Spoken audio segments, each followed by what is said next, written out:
welcome to the Board of Selectmen's meeting of March 18th, 2019. Please join me in the Pledge of Allegiance.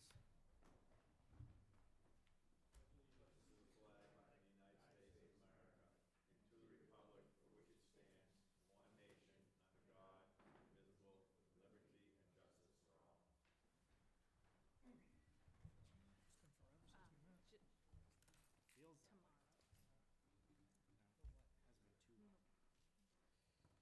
okay. Citizen statements and petitions. It's close enough. Come on up, Amy. Back. My kidneys don't know. I'm on limited duty until that thing comes out. How are you? Hi, fine, thanks. It's nice to see you all. Good to see you. Hi. Two things, I'm just imparting this information on behalf of the Friends of Mendon Elders. They cannot be here tonight. The president is out of the state, but she did email to Laura, I believe you received it, a request, and that is their request to hold their annual progressive yard sale on Saturday, June 8th this year. And this is something that they typically put before the selectmen. They request that the $5 permit fee is waived by the selectmen. They themselves, then, they charge a fee of $20, and they do a tremendous amount of publicity for the event, so that each of the individual households that does take a registration will get the benefit of that. So yes, they would like to bring this to your attention and see if you would vote on that date.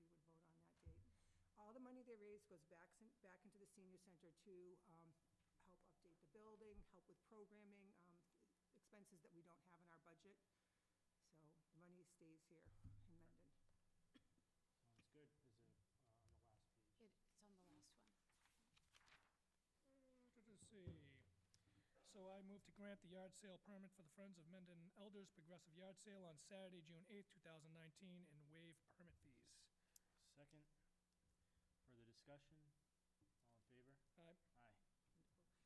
And just one other point of interest, they're having their 11th annual book sale on Friday, April 5th through Sunday, April 7th. So I just wanted to put a plug in for that if I could. So, Excellent. thank you. And again, proceeds go back into the center. Sure. Thank you. Thank you so much. Anyone else? No.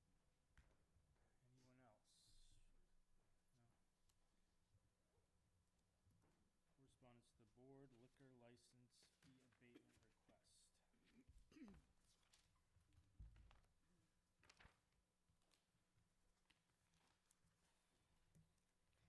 Showtime Entertainment, license renewal. Laura, can you just remind me of that? Sure. The entertainment license, I'm sorry, the alcohol license was granted in December. And it was 1 month that they had the license, so they're asking to just pay 1/12 of the year's fee, which would be the month of December. It was approved December 13th. 12th, I'm sorry. December 12th it was approved, so they're asking to only pay for 1 month of that period of time. Which is, I think we typically have done that in the past. We have for businesses that are operational, but this business isn't operational, and we discussed this that night. Their anxiousness to have that license approved. In my opinion, they were anxious to get this license. They understood what the cost was for this license. I don't see any reason why we should approve it. Okay. Fair enough. Ambulance invoice abatement request. Chief, want to come up?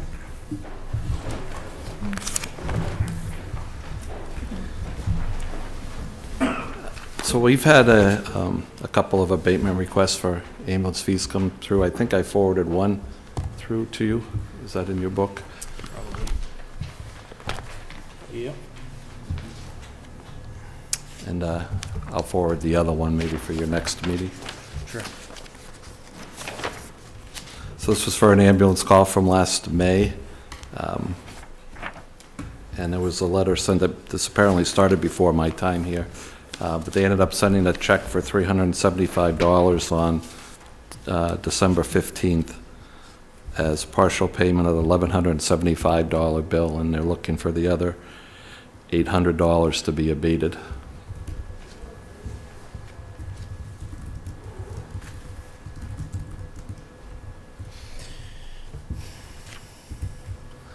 Do you have the other abatement requests with you? I do, if you wanted to do them both? Yeah. Okay.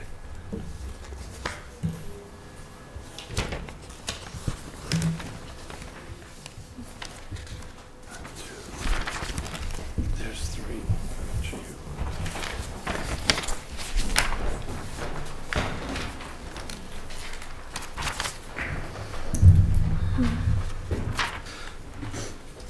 The second one is a little bit of a more recent call.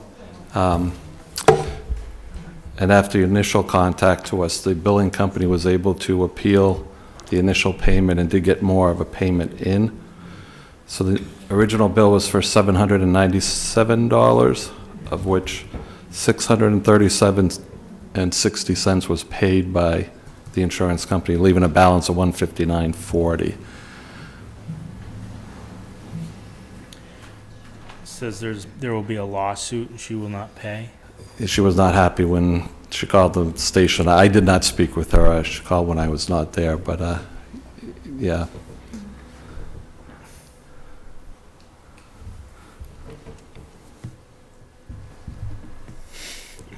It's the bill.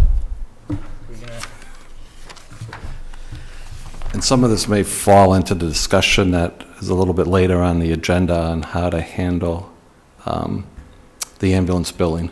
There is quite a balance of outstanding going all the way back to 2005, 2006. I think for me, the biggest problem is, like, there's no reasoning behind, like, you know, where's the story to go behind this, like why they're asking for this to be abated. Because we're seemingly getting more of these. And I don't want to just keep abating hundreds of dollars, you know. But Well, I agree, there's no detail behind the second one, there's detail in front of the first one.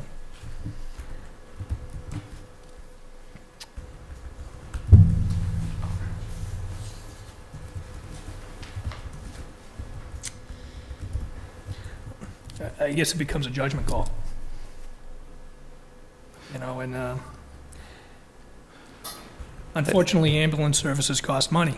Right. And insurances pay certain parts of that bill, and unfortunately, depending on what your insurance plan is, will dictate how much you have to pay for it. Until we have that discussion about the rates, it's really hard for us as selectmen, in my opinion, Mark, to sit here and pick and choose which ones we want to abate and which ones we don't. Right. You know, it's a tough thing. If somebody's having a real hardship, and if there's a deceased person or whatever it may be, we might show some sympathy there, but. I did come across in one of the file folders recently a financial hardship request. Has that been anything that came through this board previously? There's an application form, and then there's, as part of the application form, we're looking for pretty detailed information like W-2s, unemployment checks, copy of tax returns. Is that? it's never We've gotten never- to that we have level. All right, so maybe this was a draft from, it may have been from the interim chief. Right. That he may have tried to put together, so. From my history in my previous town, what would happen, and we'll get into a little bit more detail later, but we would get a listing of outstanding, and we would do some research within the fire department, you know. We can see the run report, we may know the house, the family, some situations that maybe need taken into account. Right. And then based on some certain criteria, we may either agree to abate or recommend to abate it or not. And that recommendation to any of the abatements went to the treasurer collector for that person's follow-up. And if they agreed with it, then it would be abated. it kind of helps to keep discussion of what can be some sensitive information from, the public forum, because there's only so much that we can say. I mean, we really can't say much at all. So, and that's part of what we'll talk about later, I think, in that whole process. But one of the things that we would do under some certain circumstances is we'd agree to bring it down to a Medicare rate billing.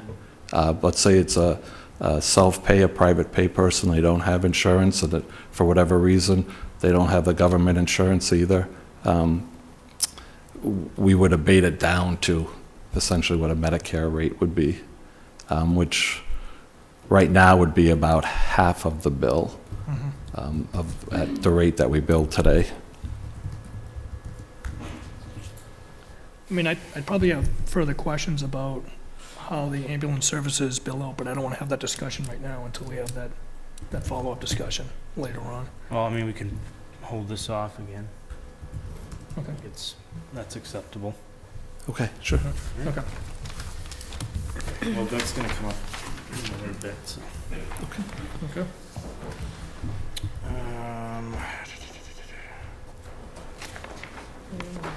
Animal ordinance.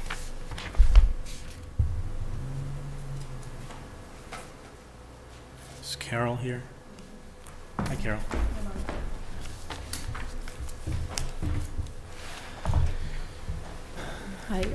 I just wanted to read the letter requesting the ordinance, if it's not too long. Sure. We urge your support for an ordinance prohibiting the display or performance of wild animals in traveling acts in Mendon. With the wealth of scientific information currently available, it is clear that life in a traveling show cannot possibly meet the complex needs of elephants, tigers, lions, and other wild animals, or come close to providing the rich and varied lives they naturally lead. Inhumane training practices, long and exhausting periods of transport, intense confinement and chaining, and the unnatural and sometimes painful tricks these animals are forced to perform all take an immense physical and psychological toll. In the wild, bears don't ride bicycles, tigers don't jump through fiery hoops, and elephants don't do handstands. Circuses present a distorted view of wildlife. Trainers use pain and punishment to train wild animals to perform circus tricks. This involves beating, poking, whipping, or even shocking animals with electric prods. In traveling shows, animals spend most of their lives in cages, trailers, or chains. This intense confinement, lack of exercise, and inability to express natural behaviors causes immense physical suffering among all species. They commonly develop neurotic behaviors and suffer physical ailments. Elephants, for example, often develop chronic foot disease, lameness, and arthritis. Circuses pose a threat to public health and safety by bringing people dangerously close to incredibly powerful, unpredictable, and stressed wild animals. There have been numerous cases of wild animals in circuses running amok or attracting trainers or members of the public. Wild animals also have the potential to transmit various diseases. For example, approximately 12.4% of captive elephants in the U.S. have tested positive for a human strain of tuberculosis. Many more may be actually infected because TB testing on elephants is unreliable. Current laws are not enough to protect animals in circuses and traveling shows. The Federal Animal Welfare Act, AWA, sets minimum standards for the handling, care, and treatment and transport of animals in traveling shows. These standards are insufficient and poorly enforced by the U.S. Department of Agriculture. Even facilities with multiple serious infractions under the AWA are frequently given multiple chances to correct violations and rarely face fines or license revocations. To address the deficiencies in the AWA, an increasing number of localities have passed legislation addressing the abuse of wild animals in circuses. We hope that Mendon will be one of those.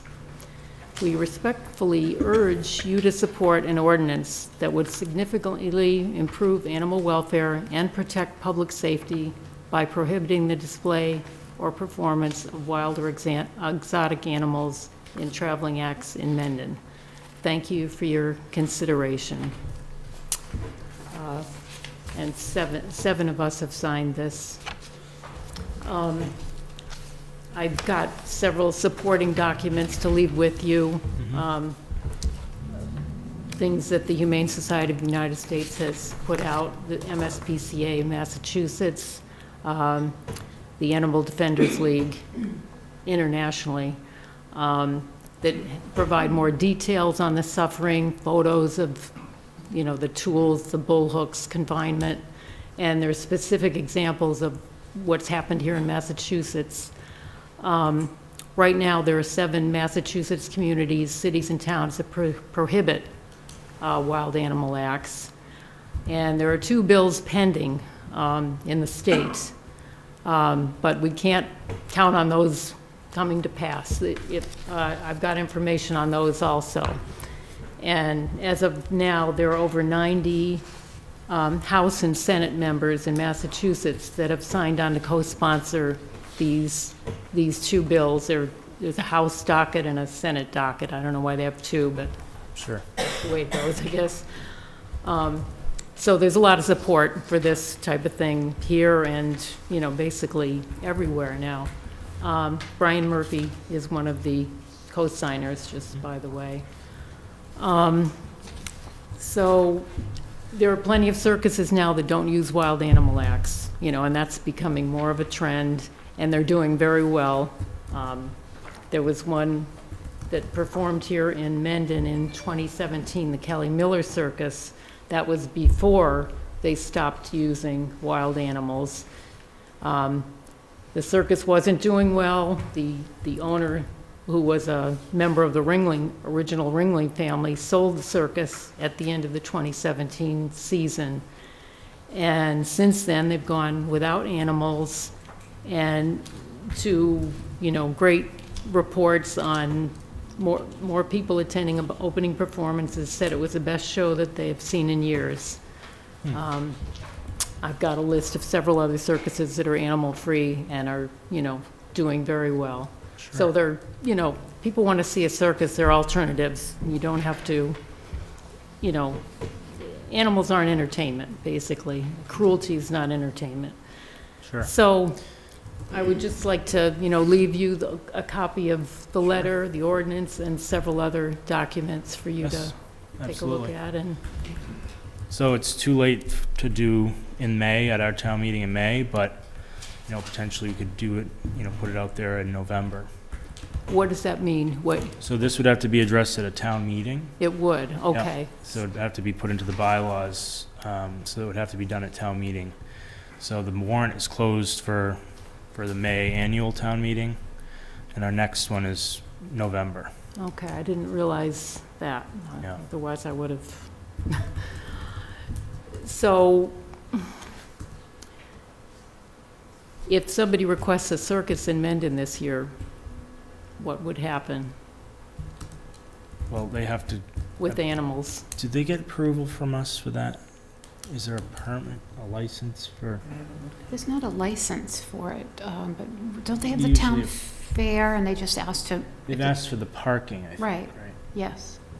We don't provide a license. Maybe the Board of Health does?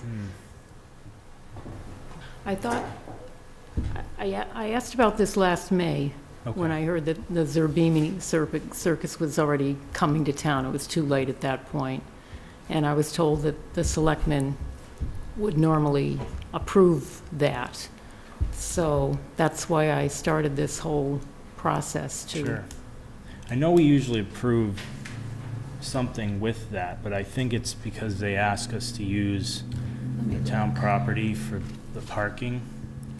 I don't think it's necessarily approving the actual circus or not, but we'd have to go back, but I'm pretty sure it's just the parking issue. Yeah, I was told back then, who was your Who- form? I'm sorry, excuse me, I'm sorry. allowing the parking lot at 3 North Ave, Lot 6 and 20 Milford Street, and fee waivers for the Lions Club Circus. So it's not to have the circus, it's to use Right. the parking. Yeah, it's So- just about around the parking. So who actually approves a circus coming to town? I don't think, I mean, it's private property, so Really? I think they could just do it. I mean, if this bylaw is in place, they wouldn't be able to, but. Right, okay. Yeah, I guess I wasn't given all the ins and outs of this. Sure. Well, you know, as long, I know it's November and that's another season gone by, but, you know, definitely keep it on our agenda and on our minds, and we'll, you know, address that come time when the warrant opens for the November meeting. Yes, A question regarding that? sure. So are you saying the Board of Health issues the permit? No. No, I'm not sure that they have any, they may, but I'm not aware of. So the only If any permit role that's issued is parking? Yeah.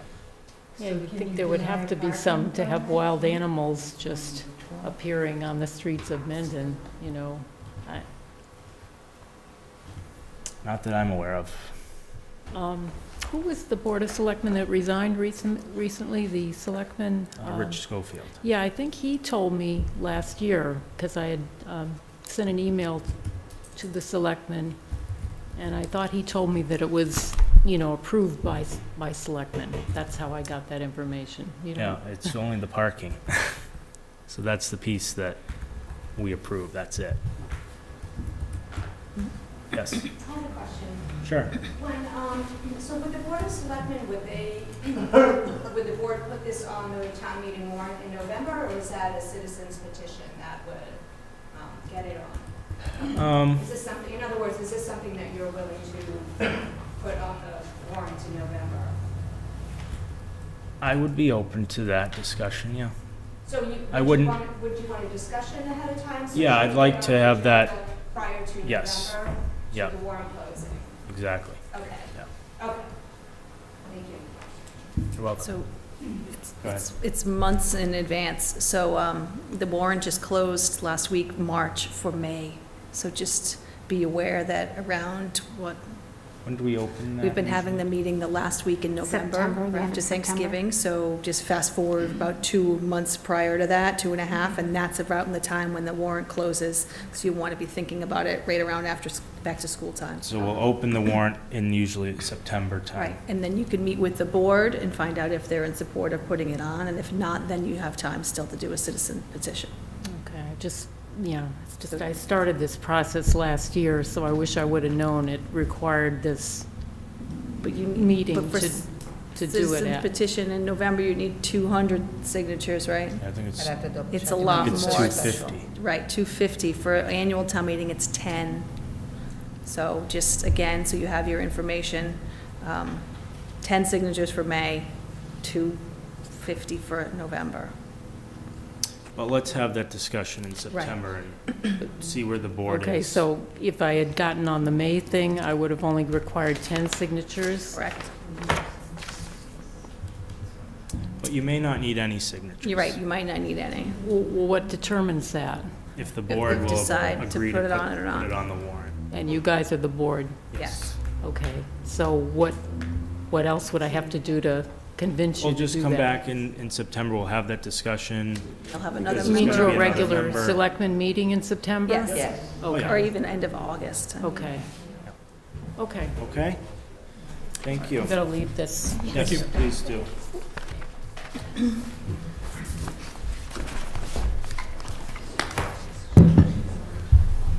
Police Station Building Committee update.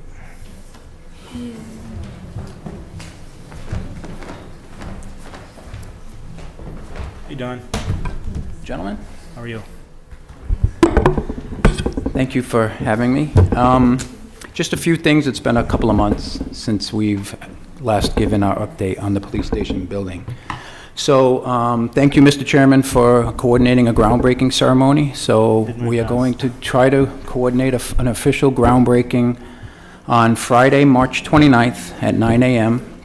I've reached out to the local press. I know the town crier is going to be there. I have not heard back from the Milford Daily News. Just for that event, we'll keep it brief. If you want, I'll work with you, Mr. Chairman, if you want to have give an opportunity for either Senator Fatman or Representative Murray to say anything. So we'll just coordinate, keep it real brief, really just a photo op, and try to get some publicity out there. I'm disappointed that I'm unfortunately traveling. Yeah, I know Felt bad. Mr. Chairman was trying to find out the senator, the representative, both of you and everyone. It's virtually I impossible. want to be a scheduler in my, in life, because it's not easy. Yeah, we're sorry you won't be there. We'll Photoshop your picture. How's that? All good. Enjoy the day. One thing I think I thought of actually when I saw Ann Mazar, and I was speaking with Dan Byer, since we're using CPA funds, maybe we should invite the CPC chair Oh, yeah. to the groundbreaking if she's available.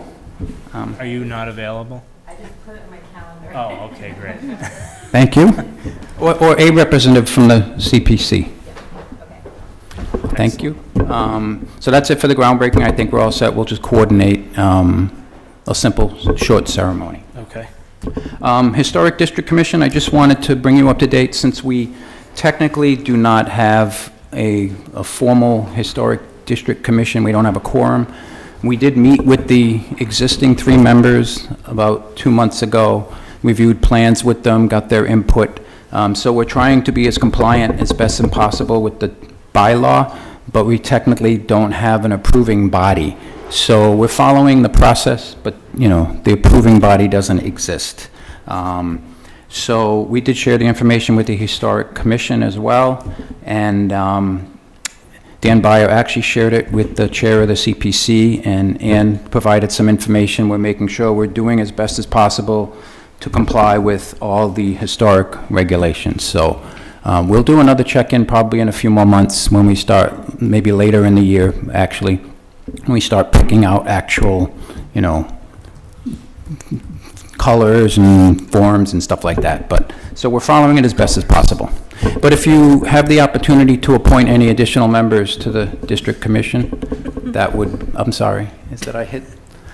Okay, No, I was- that would, Fine. The colors thing, I'm sorry? well, the colors It's issue. fine. Yes. Come up a lot with another building. Every So, building.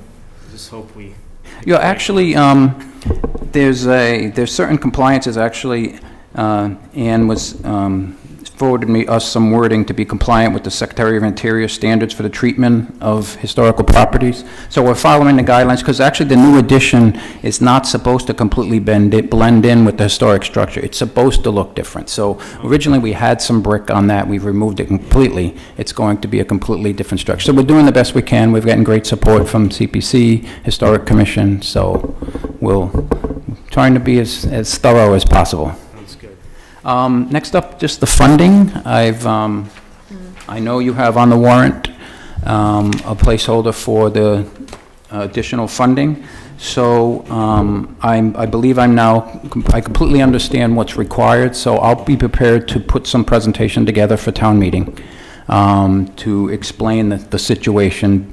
But just so we're all on the same page, I spoke with Clark earlier today, so I now have a good understanding of what's required. So essentially, back in November, at the special town meeting, we authorized the 1.4 million, but not more than 880,000 could be borrowed without a ballot vote.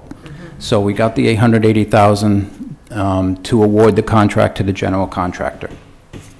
The additional 520 was contingent on a ballot. Because it was contingent on a ballot and we didn't have a ballot within 90 days, we have to come back at annual town meeting and vote the additional $520,000. So that'll be on the annual town meeting warrant, and I'm prepared to explain that.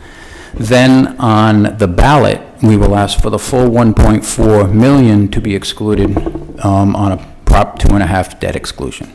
So we're all on the same page, we're good. And I'll prepare enough information for communication. and whatever else. I don't know if there's any other communication strategy you'd like to do. I know when we did the original one with the 5 million, the board had a couple of informal meetings for people to come up. Thinking that You we know- should do a, just like a coffee hour at the senior center, like we do. Yeah, if you'd like to, and if you'd like to have some of the committee members there, Well, if let's you try wanna to do your coordinate. presentation there to. Exactly. So why don't we work together, figure out sometime in the next, maybe sometime mid-April or something, pick a day, we'll do a small presentation, educate people if they want to come. Maybe if you want to do a weekend and an evening, you let me know, and we'll put something together. We can pick a date and have Michelle put something in the town crier, that'd be great. Don, is the 520 the number for sure? Okay, good question. So, the reason why we originally had the 1.4 million was because we wanted to build the entire station. When we awarded the contract, we had those 3 alternates, demolition of the existing police station, completion of the parking lot, and then the completion of the second floor of the new addition.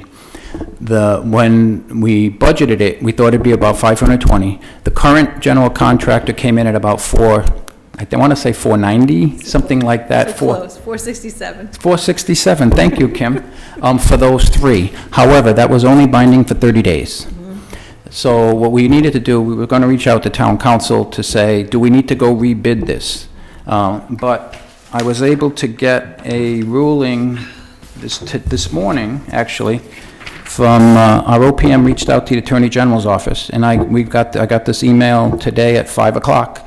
The change order may not exceed 20% of the original contract value. If it does, it must be bid out. If not, you may proceed with awarding the alternates since the low bidder does not change. So they were the low bidder regardless of if we awarded everything or not. It's only about 10% of the total contract, so we don't have to rebid.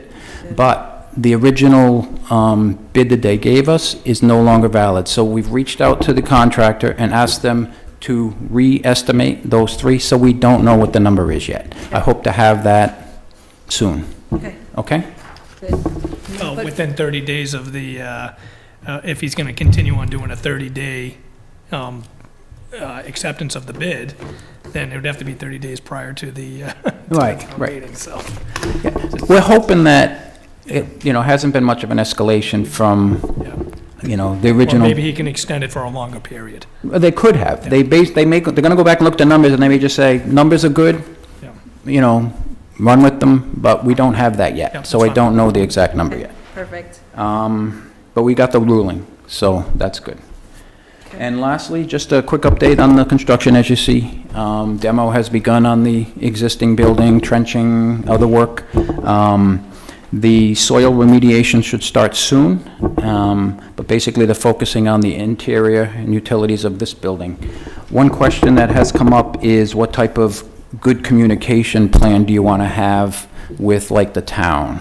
We have, every other Friday, there's a construction meeting where we have the contractor, the architect, and the OPM. Chief Kersey is there every other meeting. Sometimes I attend when I'm available. We could set up a plan for how to communicate when the town hall employees may need to know something's going to happen. If you want to have some, just let us know how you would like us to communicate that. We could either send you minutes from the construction meetings. We're setting up a Google Docs site where we're going to have this information. So we want to make sure people are informed when things are going to happen. Okay. Okay?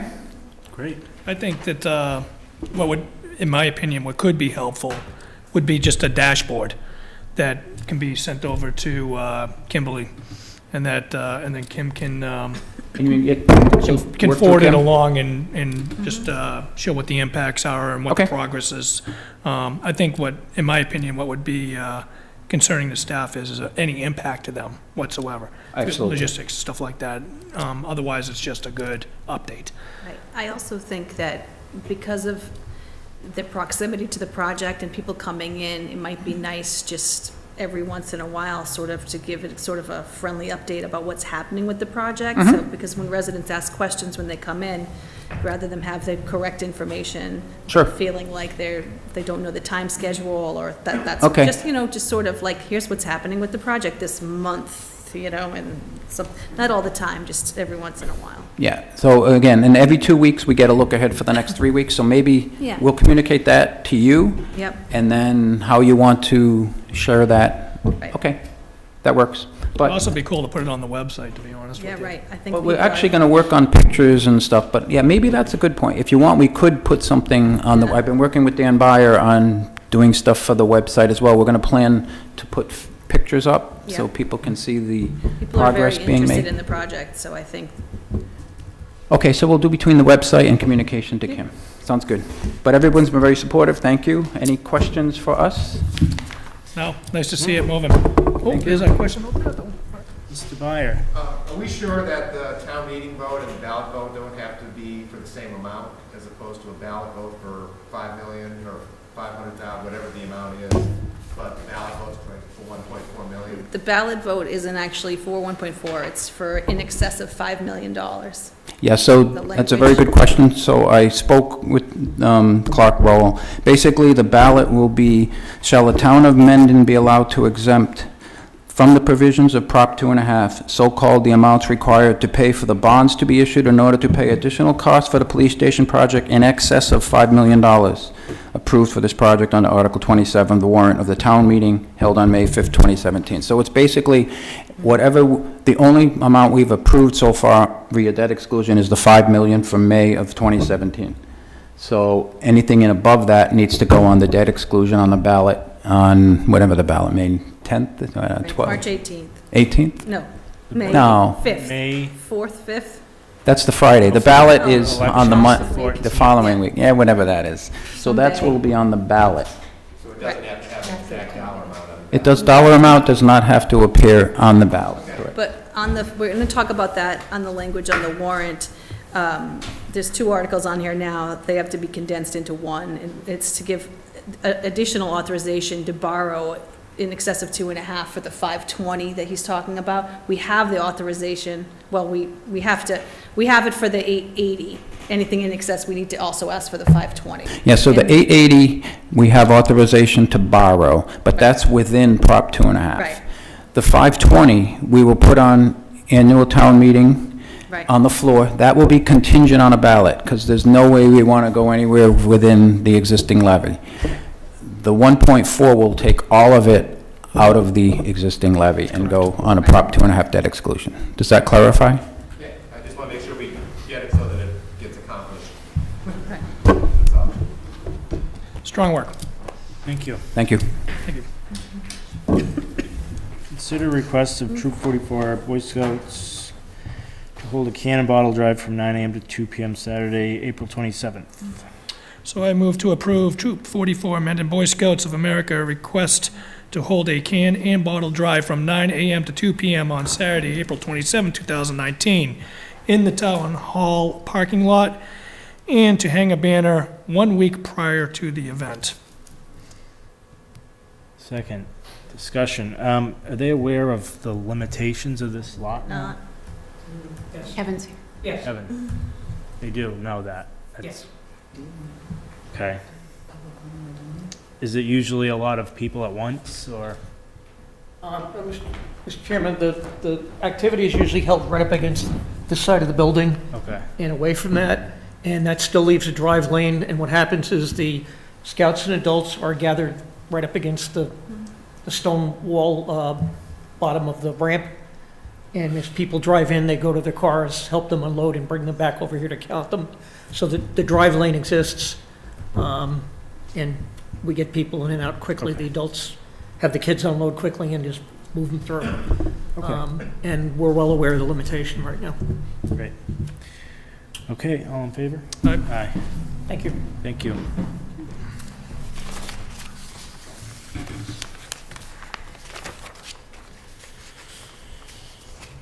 Review annual town meeting warrant. Flashback. It's a little different this time. I'm just following up on something.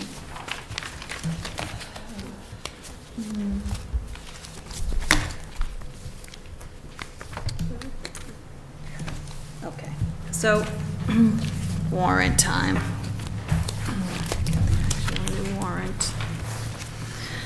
Okay, so this is my first review today, so I have some questions. I haven't had a chance to speak with Cindy yet, so we'll be doing it openly this meeting. Articles, let me see. So I want to make sure, Jay, did you have a, tell me which ones are consent? I've marked the ones I think that I they. haven't seen the warrant, so I haven't. Okay. Well, Sorry, Kara, we can- Okay, But if you send it to me, I'll sit with Ellen and let you know. Okay. If I can put it together. right. I just remember last year we moved a couple out that I thought were going to be in. Okay, so Article 1 is the out of order, right? Article 2, elected officials. Article 3 is the budget. Article 4 is Chapter 90, that should be consent. Article 5 is inspection program, that should be consent. Article 6 is update valuation account. That should be consent. You could look at last year's and see which ones were consent. Right. Probably locked in. 7, police station grants, that's consent. Okay, so now we're at Article 8. So this is really an article that has to do with the budget. So you haven't voted in any direction on that yet. So this article is to make the payment, special article to make the payment for the additional $100,000 that you authorized in FY19. We have to make that payment every year. If you choose to remove it from the budget, which is going to be my recommendation later, this article can be passed over or it could be pulled tonight before we finalize. Okay. Now, my question is about Article 9. Okay. Okay, so Article 9 is essentially the same language as the ballot question.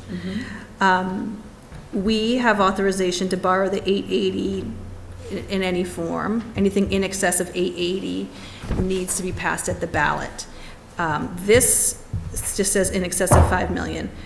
We were under the impression, and I think Don, too, that we were going to have an article, and this number was going to say, this essentially was going to say, can we borrow 520? And then we'll vote exempt Proper 2.5 just for the 520, because we've already done it for the 880. But Don, you just said. That needs to be contingent on a ballot vote. Right, the 520 does. Correct. I'm under the understanding that we're already set on the 880. Correct. So then this only needs to be 520 and not in excess of 5 million. Correct. Okay, so that's, The excess of 5 million needs to be on the ballot. it's right, right, so this. That's the language for the ballot. Right, so this Article 9 is really only supposed to be how to borrow the 520 only for debt. That's what it is. Yeah, we should get the right wording from Right. Clark. Right, well, this, essentially, it's the same language you used for the 880, minus you taking it from any means possible. Except, yeah, it needs to be contingent on a debt exclusion. Exactly, so we'll just remove the actor in any other relation, it's debt only. That's what this article is. Sorry that I didn't get a chance to tell you that in advance. But just to be sure, to be clear, there's no reason why we would have to put this article on. We already have authorization. I mean, we don't need to have it here and on the ballot. If you have authorization to borrow the amount you are wanting to borrow, well, you don't need to get authorization. But we don't need to have it here and there. No, at special town meeting in November, we Right. had authorization to borrow 1.4 million. With the ability to take 880 that's- for short-term notes, the additional 520 was Right. contingent upon a debt exclusion ballot vote. Exactly. So Because we that vote, Debt exclusion. right, because that vote did not happen within 30 days, or We need the 60 debt days, exclusion ballot 90 days? vote. 90 days of the special town, the 520 is no longer Yeah, authorized. but So we only have 880 authorized as of today. But Cindy We told need me to that put the- something on here for the 520, yes, subject to contingent upon a ballot vote. right, that's for sure. But the question I have is, do we also need to put something on here that essentially authorizes us to do the ballot vote? That, No. I'm definitely confused here. Okay. In the fall, you had a town meeting article that approved borrowing 550, 1.4. 1.4. Okay. And 880 of it. Actually, you have the minutes, I have the actual We have article. the authorization to borrow the additional that we're Okay, so you asking don't for. need to get approval to do that again? Correct. Correct. All we need to do is get, Permission to put it on a ballot to get it debt excluded? yes, just the 520, because the 880 should be done. Because we got the approval for the 1.4 in November. To put it on a debt exclusion? No, that's but the confusion. I'm getting confused with what has So been what I was approved. told, but from our financial and our financial guidance, is the 880, since it was not contingent upon a debt exclusion ballot, there is no time limit between the 880 approval in November and the ballot to move it into a debt exclusion. Correct. So the 880, we can go out to a debt exclusion at any point in time, which is going to be on the May But you have ballot. not done that. And we have not done that yet. Okay. So we'll do that. You need to get the 880 on a debt exclusion. So you put a Correct. ballot question. On a ballot Which question. we have. And that wording Which is the in actually, excess of 5 million, that's the ballot language we have, that's approved. That's from bond council. Okay. So, Because 500 has already been approved? no. Okay. So the language on the ballot is in excess of $5 million. It doesn't say 1.4, it just says 5 million. We need to do because we have the 880, we need to do the additional 520, that's it. Just the 520. Which is what you understand this, right? I get it. we had two articles on here, one for the 520 and one to authorize the ballot vote, but we Right. don't need the authorization for the ballot vote because we already did Got it. it. I've So got we that. just need to change Article 9 to borrow 520 outside of 2.5. That's it. in a Because you nutshell. have ballot authorization for the 880. That's Yes. correct. And now you just need to get it for the 5. That's Yes, correct. Okay. sorry, it's So overly complicated. We always try to complicate it. Yeah, we needed to award the contract. We didn't have the 880 in Why November. does it say in excess of the 5 million approved? Throw that away. Because it's going to That's, be in excess of, it's going to be, because we're borrowing 1.4 but Cindy, that's going to be the wording on the ballot. ballot. Right. Because the ballot, So this is the only going away. amount that was approved via debt exclusion was 5 million back in May of 2017. And now you've got the 880, And now we had the 880 in November, correct? that's within the levy.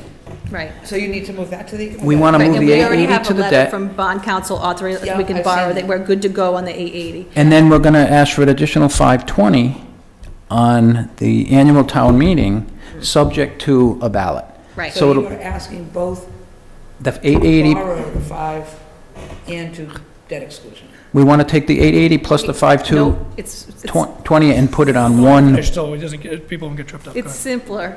All we want to do is borrow, we want permission to borrow to 520. That's the article we need. Cindy, Yes, correct. That's it. And then on the ballot, we'll go, The ballot language is debt already set. exclusion It's in done. excess of 5 That million. language is already good. It's this language essentially. the bottom line is the 880 is within the levy right now, all right? We've already approved it. We want to take it out of the levy. That's why it's going to be the 1.4, all Okay. right? The 520 is for all the 3 add-alts that we want to do. So we want to combine all 3 add-alts I into get that. that. okay. All right, so you got So- that piece of it, all right? So basically, this Article 9 is only for the 520. Right, so we gotta So just. your numbers are wrong in there. Yes. Exactly. Exactly. Yeah. So that needs to basically say we're asking We need for $520,000, Only subject to subject, debt. contingent upon a ballot, Yeah, that's it. Okay. 2.5 That's it. I mean, debt it's a lot exclusion. simpler than all of the talking we just Right. did. So if you change the number, I don't know if it's enough, because, but then you can do your warrant, you can do your motion yeah. to be exactly. Well, the I mean, number we're you still want. in draft. so- I would recommend having Clark vet through the language like Don recommended, have you review it, and then we'll approve it. That's Yeah. what I would recommend. Well, We're going to go in if we circles should here. just take the language from the fall for the 880, cut out any other thing but debt, borrowing from debt, that is Clark's language. Yeah. Put that in here, For and the then we're right good to amount, go. then And you're then good to this language for the ballot is from bond council, we're good to go. So, that's Article 9, in a nutshell. Jeez. Okay, Don, I hope it's not that difficult at town meeting. Article 8 Article 8 is is, gone? Article 8 assuming the board makes, Article 8 is the additional $100,000 payment that the board authorized to take out of the operating budget to subsidize the impact for the police station project last fiscal year. We can't afford to continue to do that this year, so it's up for debate. So, All I can say, I think you've said enough for me to still have my comment. okay. Article 8, to me, reading this as someone who doesn't know what's going on, that doesn't tell me anything about anything that I would have a clue what you're trying to do. Okay. So from a notice perspective, I think more what you said, Okay. or at least some details so that you know, so someone has an idea of what this is. Because I looked at it and said, to pay special article for the police station, I'm like, well, what the heck Right. is that? And what are they trying to do? So my question was clearly Well- just one of, the language needs to reflect what you're trying to I do. think we'll be removing this article. That I makes don't it know very how- clear. I don't know how we'll make that payment, so. Jay?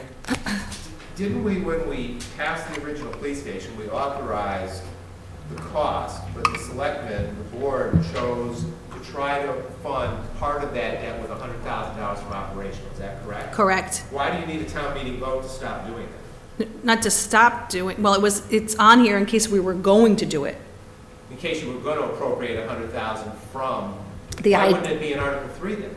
It's a special article, got to be voted on every year. So if you just leave it out completely, you accomplish the same thing. Correct, but until I have the direction of the board deciding to do that, it's on the warrant as an article. So my philosophy is always less is more. I hope that is the case and it will be gone, but I'm not She's making that trying to get out in like decision. 45 minutes out of it. You know, my record is 10 minutes. I'm not telling. It's probably going to be removed from the warrant. Okay, on to the next thing. This is Article 10. School. Yeah. Kind of wish FinCom was here, but. Well, Jay, do you want to come up now? Sure, do you want me to Discuss. comment on this now? Yeah. I mean, Do we have a copy of the budget with us? I sent it to you electronically and I printed them out there somewhere. All right, so now I have my school business manager hat on instead of my moderator hat. Gotta get some water, sorry. Had a conversation with Mark last week, I had a conversation with Chris the other day. I have concerns about doing an override for the school as opposed to funding that minimum local contribution amount within the operating budget, mostly because it's going to be an override that's going to allow us to make cuts anyway because it's not enough to sustain us, and we got notice that it might have to be an override after we certified our budget, and we can't undo that at this point because it's too close to the town meeting. So I know that the budget is tight, I understand that, but my communications prior to all of this was that potentially that 500,000 could be there. I really think that the school district is willing, we certified a level service budget, which is the direction I believe every department was given. But we realize that a level service budget is pretty much a non-starter, as was the initial proposal, which would have been even substantially more. So we're willing to take a little bit of a hit, which potentially could mean a reduction of between 8 and 10 employees, depending on how our state aid plays out, if it plays out at all.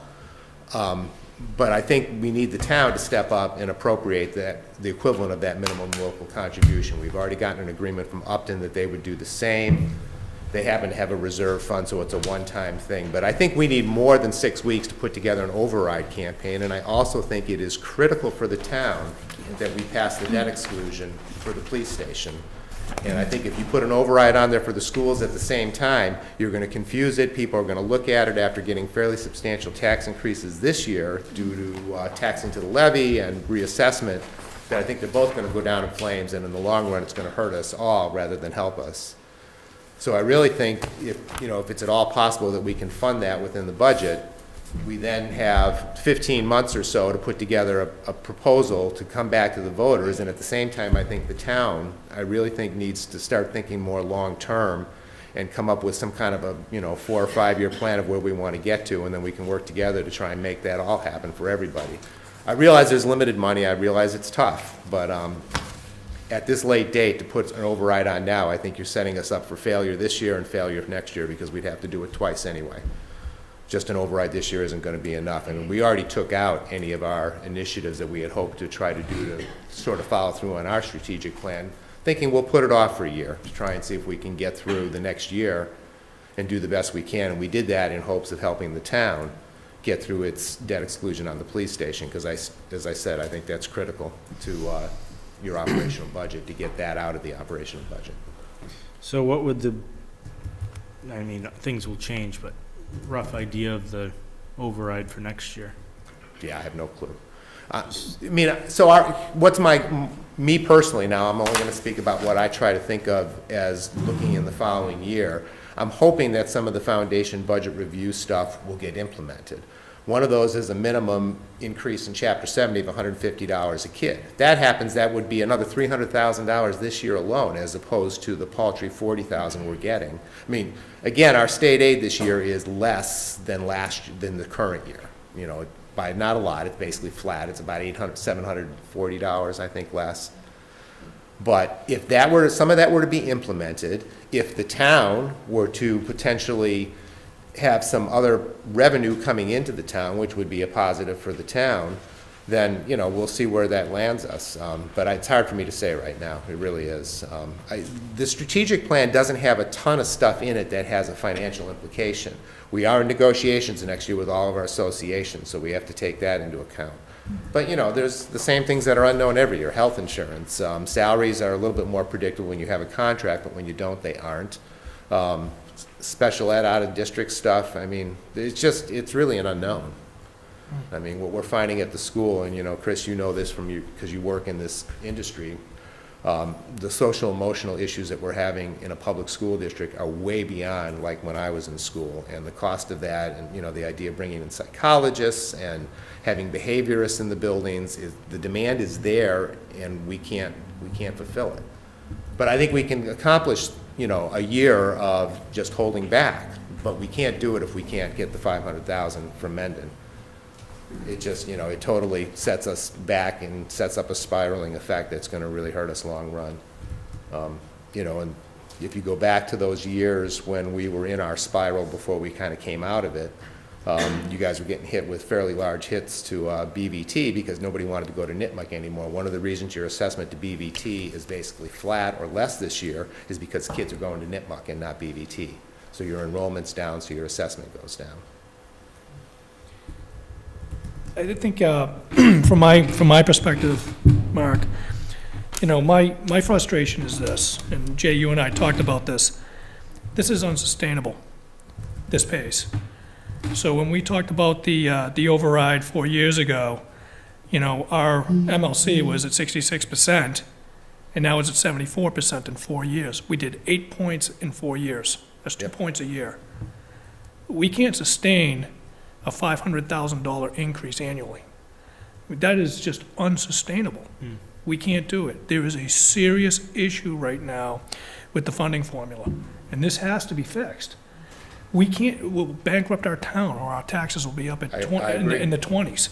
You know, we just can't do it. And every year we're going to be talking about this, and taxpayers are getting tax burden fatigue. People can't afford to live in town if we keep on going north of, you know, every year of where we are now. We have to fix this problem.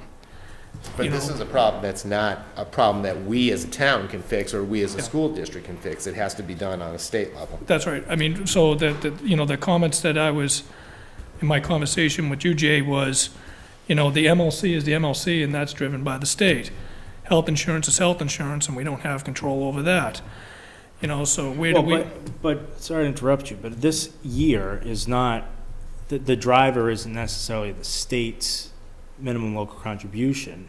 It's the increases in contractual increases and things that are just necessary to operate that are increasing. Like this year it's not about necessarily that we're not going to be able to meet our minimum local contribution if we don't give 502,000. I'm not saying that. No.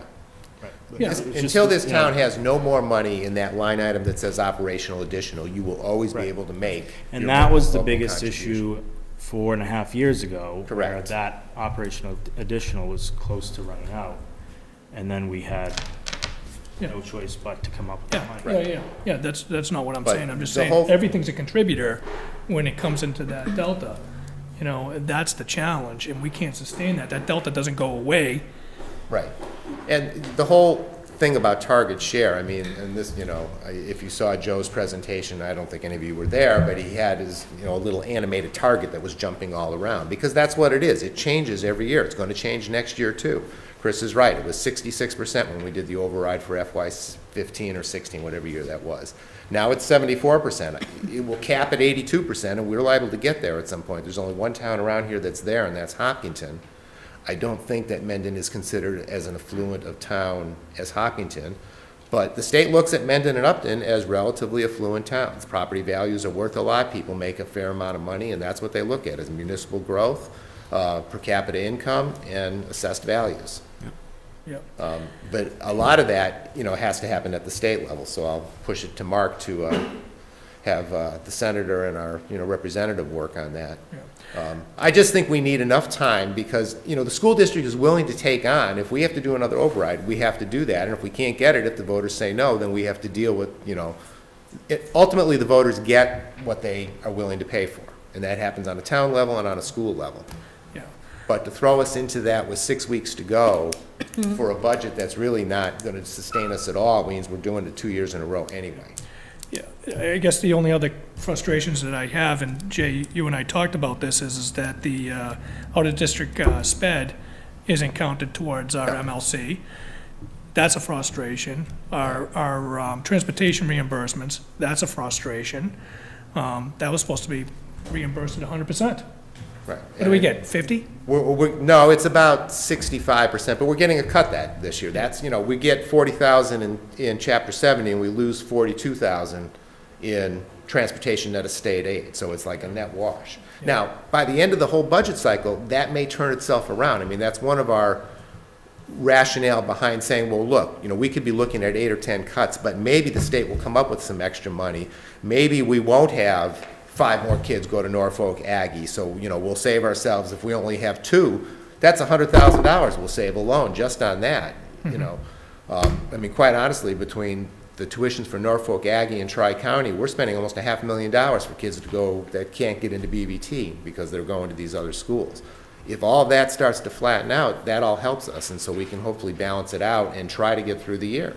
It wouldn't be easy, but I guess, you know, I go back to what I think I've said to both of you. If everybody in the town is being told level service, you know, that's it, the school district should be treated the same way, and we're willing to say, we get it. We're the biggest one, we're the biggest budget, we're the biggest employer, so we'll take a little bit of a hit, but we can't be the only ones to take a hit and then even a bigger hit. Good, I'm glad you said that, because I want to add something, because I think people need to understand really what, especially on behalf of the town, the entirety of our so we're 88 residential, 12% commercial. So everything that we get from our budget is based off of taxes. Our 2.5 room and our new growth this year combined for $560,000. When we give the school $502,000, that gives us $58,000 left to manage our contractual increases. And just as an example, Worcester County retirement to us is over $100,000 this year. Really? So when we're talking about it should be level service across the board, we are already absorbing all of our contractual increases because of the school's need for $500,000.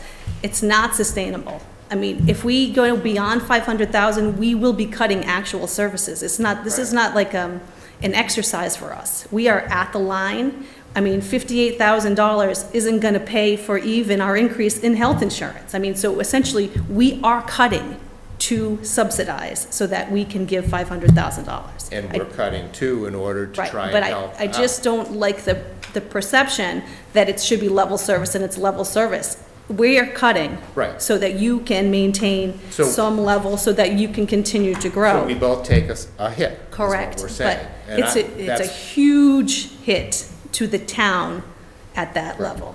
So the alternative, and the only thing I would counter to that is without the 500,000, if we go back to, say, a net increase of 280,000, that would be half that money. Right. Our budget increase is about 1.2%. Could the town function on a 1.2% budget increase? No, it can't, any more than we can. Right.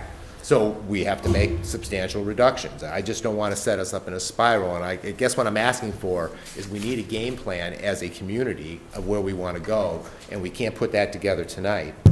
But if we can get through this year, and it means that we both take a little bit of a hit, we take a little bit of a hit, and we do the best we can to plan for the future. But we Right. have to plan for the future. We can't just wait till next year and then Right. watch I us mean, all throw up on us. Right, because even Upton is in a much more fortunate situation than us. They've certified at much higher levels of free cash. They're in a different financial position than we are.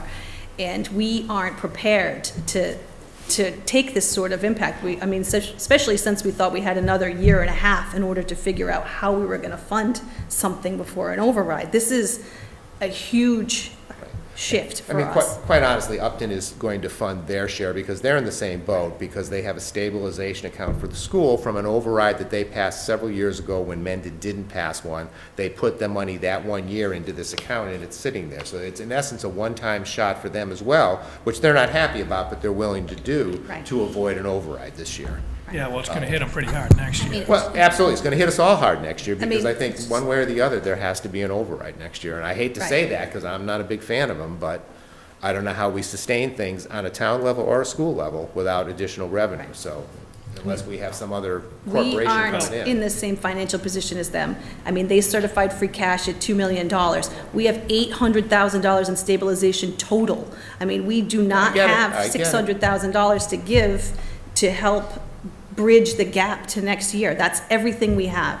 So just Yeah, I think look that forward to the override. outside Next of, year. Governor Baker's proposal right now to try to fix the funding formula, and the only other question or concern that I've had with the budget and the MLC is, we do contribute that operational additional, and you and I talked about this also, and I'm still really confused. It's like, I feel like, I was telling Jay, I'm trying to graduate through the school budget because it's such a challenge, but on all the moving buckets, but how the state views our foundation budget and why that operational additional doesn't get applied to that to show that we're contributing more dollars than we are, than what our MLC requirement is. They don't take that into consideration, and we're penalized.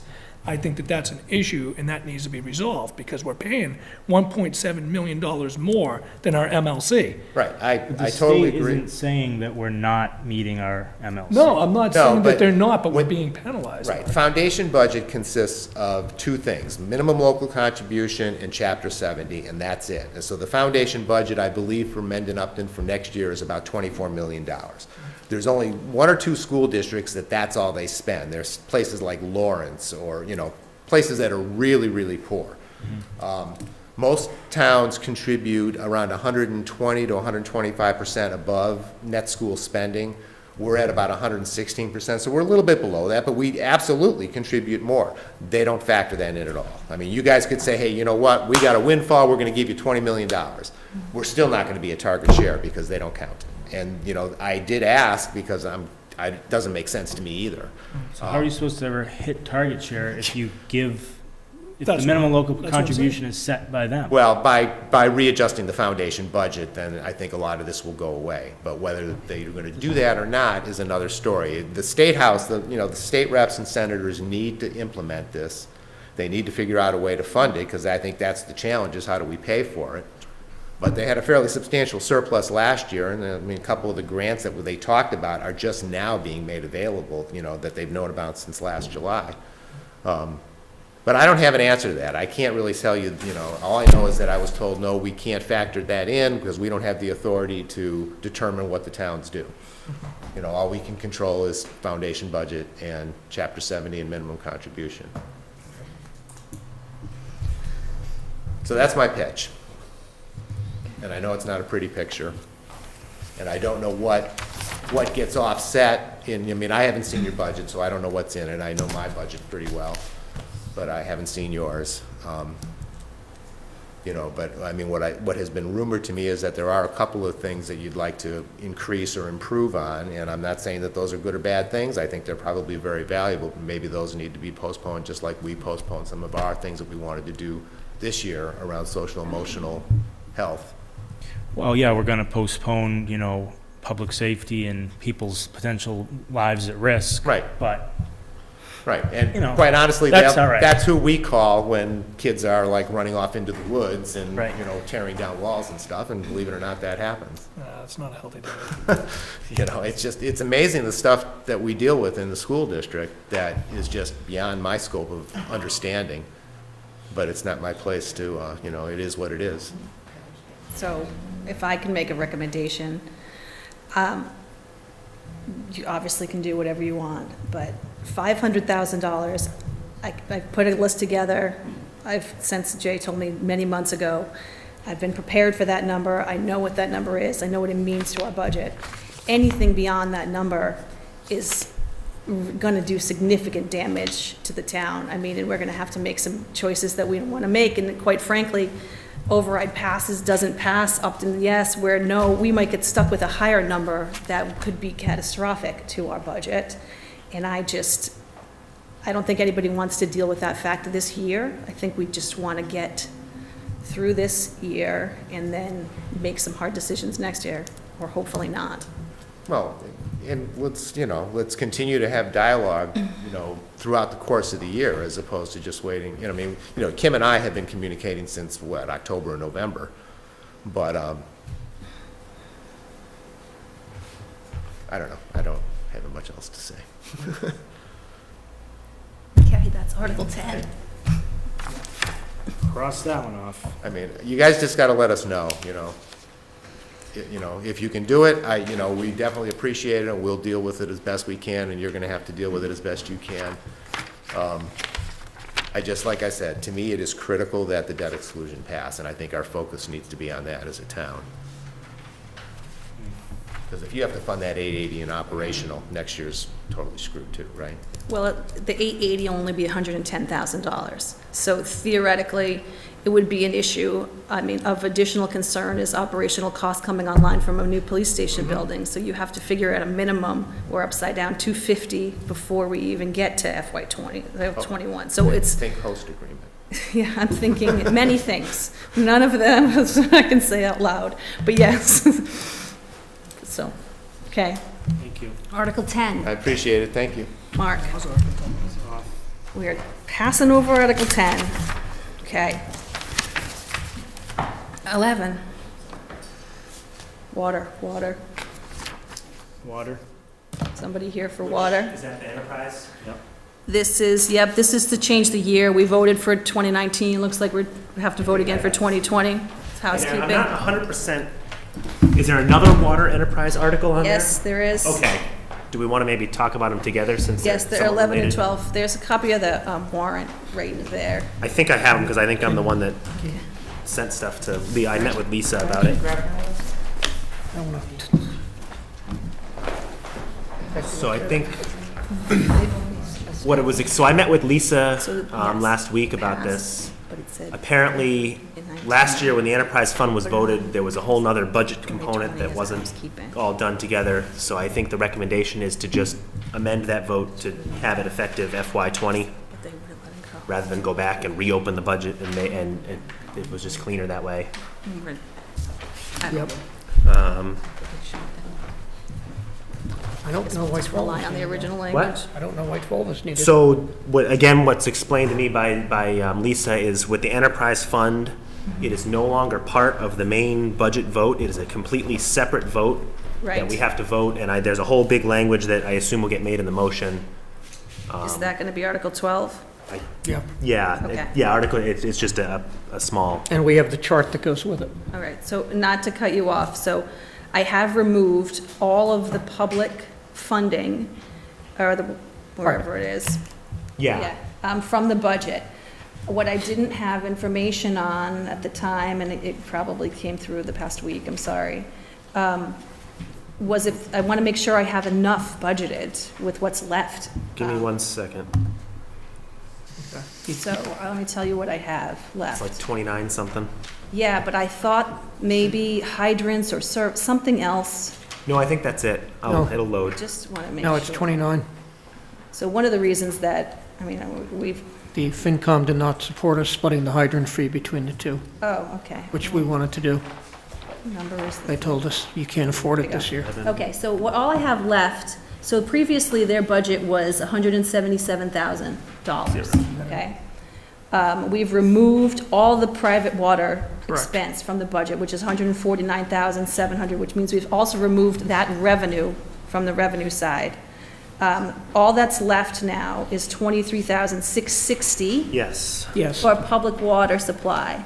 Is that the number? Yep. And I just want to, and that only includes hydrant fees, contractual services, and water tests. Correct. Yeah, so that's. There's nothing else? Correct. You're That's paying it. for the contract, the certified water operator for the 3 town buildings, Park, Senior Center, Town Hall, testing, the library. And then the hydrant fees is the rental fee we pay for the privilege of having the hydrants in town. Okay. And this was debated years ago, that, the fire department uses them for the whole town. When we did go before the FinCom to discuss the enterprise fund, we had asked to divide the hydrant fee, half to public, half to private. Yeah. Um, But that's a different hydrant line than the one we're looking at. That's a different hydrant line, never mind. It's 23 is the correct number that stays in the Okay. budget. Perfect. Right, and then everything And else then- gets moved out to a different Right, vote. and then we have a chart that goes with Article 12 that has the budget laid out, revenue and expenses, Okay. that Dan has. Right. Okay. So you're going to send that over? Yeah, maybe we can finalize that at the water meeting this week, and We then, probably don't need to, I don't think that, I mean, Cindy probably didn't say, but this language isn't specific enough either, right? About what the intention is. You might want to, for the printed version that goes to the public, I don't know that What's it's, that? The chart has to be in the, we have to, yeah, and the chart needs to be in the FinCom book, we've told them that. right. But what about in the, here, I have, when I met with Lisa, there was language from the state manual. It was to see if the community will vote to raise and appropriate sum of funds to fund the enterprise fund, and it had the Fine. expenses listed. okay, fine. I'm just wondering when we're printing the actual chart, whether it's night of town meeting, we're handing it out, or if we're required to print it out when we send it out. You're talking for about the notice. limits you want on the? Yeah, the details in their actual enterprise. No, we don't send the budget out, so the chart Not the needs, budget, but isn't there additional language? he has the language I in the think it's in the motion, motion. but the Okay. chart goes in the FinCom book, you only need the article and the wording, That's what, because it's not gonna list. that's why I'm asking the question the way I asked. So it'd be exactly the same thing you do with the budget. It'll be a one-page summary of the They have an enterprise budget. enterprise fund, now they're establishing the details And of they the want to put fund. the money in, Yes, and this Yes. is the source for putting the money in. yes. Yes, And you're not borrowing, you're just No. taking it Here, from hang available on. funds. Give me 1 second. I'll find the Okay. wording Lisa told me. More would be Did nicer. we didn't this was brought up last year, right, to establish it, and we didn't actually do it, right? we got pushback from all the financial folks Right. that they weren't That's ready. what I thought. So We they never asked it- actually did it. So they asked us to wait till fiscal '20. Okay. Okay. Okay, I thought we passed and then the year was incorrect and we had to, Yeah, there was more to it that wasn't done at the There was- time, and it was. We didn't, yeah. Yeah, there was more to be done. So basically, we're establishing it correctly with the budget. okay. Because it did, because I was just saying, I was just putting it in Mark's we talked ear, and I'm like, wait a minute, I remember. I know, I passing sat there this. all year saying we're operating under it even though we're not. Yeah, okay, so number 1 reestablishes it to the right. 11 reestablishes it, and Number 12 funds it Funds it. with the budget that we're held accountable to. So the language that I got from the accountant is that voted that the sums of money be appropriated for the enterprise fund, and it lists all our stuff, a total of 143,783, and that 143,783 be raised as follows: departmental receipts and retained earnings. And I have the specific numbers and all that. I'll send to you, but.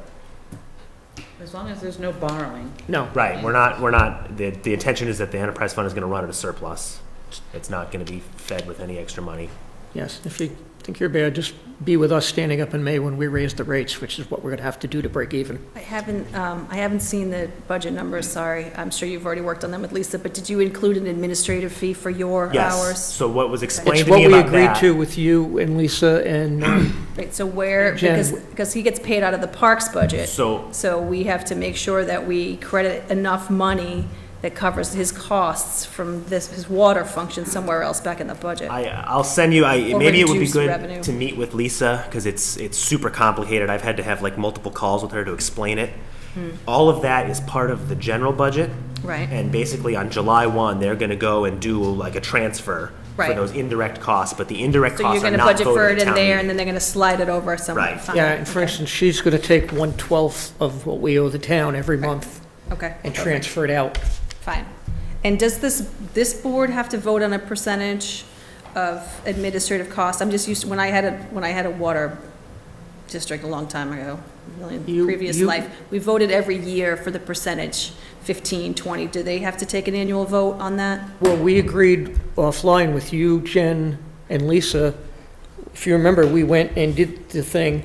What the FinCom understands is we're always 1 year behind on looking at the budget. So for fiscal '20, we're looking at 2 years. We based it on the fiscal '18 budget, and the FinCom understands fiscal '21 will be looking at the fiscal '19 actuals.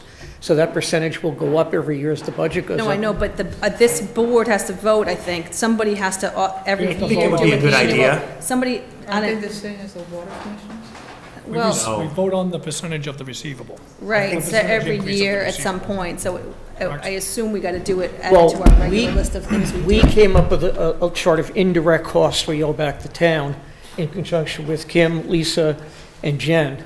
And the water board accepted it, and they accepted it. You guys have never voted on it, but basically, we gotta come up with almost 12 grand a year to pay back the town. Right, but, so what, for that administrative piece, normally, whoever the administrative authority is in the community needs to vote on that percentage every year. So I don't know if we add it when we do our licenses, or just as a housekeeping thing we gotta do I think what was somewhere. explained to me was the town is supposed to have a policy on indirect costs. Yeah, So I think right. that's a good idea, that they Right. should vote on it. I mean, if you remember what we did, I went through the budget and took a cut at it. Then you and Lisa went back and upped it, and then we readjusted Dan's based I on the remember, split. but it's not within my authority to Right, say. well, what I'm saying is If it's 10 that or 20, it's.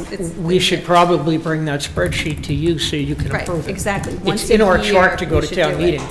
But I have a detailed spreadsheet that literally breaks down, like, Right. the line item by line item in the budget that we're gonna pick up, and the dollar amount with it. So we're picking up a fraction of Kim's, a fraction of hers, a fraction of IT, a Right. fraction of the lights and electricity in this building, in the IT budget. 3/5 of him goes to one account, 2/5 goes to the other. I So mean, you're talking about the percentage allocation. Right, and that's usually it. yeah, I mean, But we're if just- you want to put us on the next agenda, we'll bring that in for you This to is vote on. Massachusetts, so I don't know. Yeah, we'll do that. We'll check. Um, Okay, You know, Good. again, it's our first time too. I thought when we had the agreement within, That's fine. but then it's not an issue, so. I'll send you this email again. I think it I went to heard we're Lisa. gonna be in a deficit. We can ask them to increase their percentages by okay, one let's move it along. 13 is Citizens Petition. Citizen, 13 is a citizens petition. Yep, it is, but it's from Dan. But it's on as a citizen petition? Yep. So it gets treated as a citizen petition? Correct, yes. Which means it goes on as drafted, Okay, and that's it? okay. Now, they can have a motion under it. This FinCom or the selectmen can decide they want to support the article or not. But right now, this is a citizen petition that would go on the warrant as is. Okay, Now, if there's some question as to what exactly you're trying to accomplish, and whether this does this, that might be a different issue.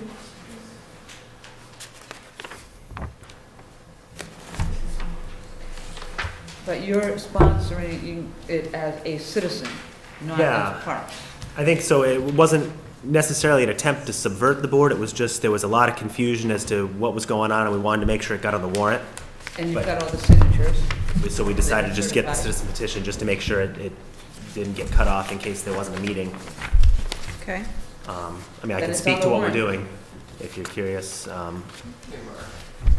Yes.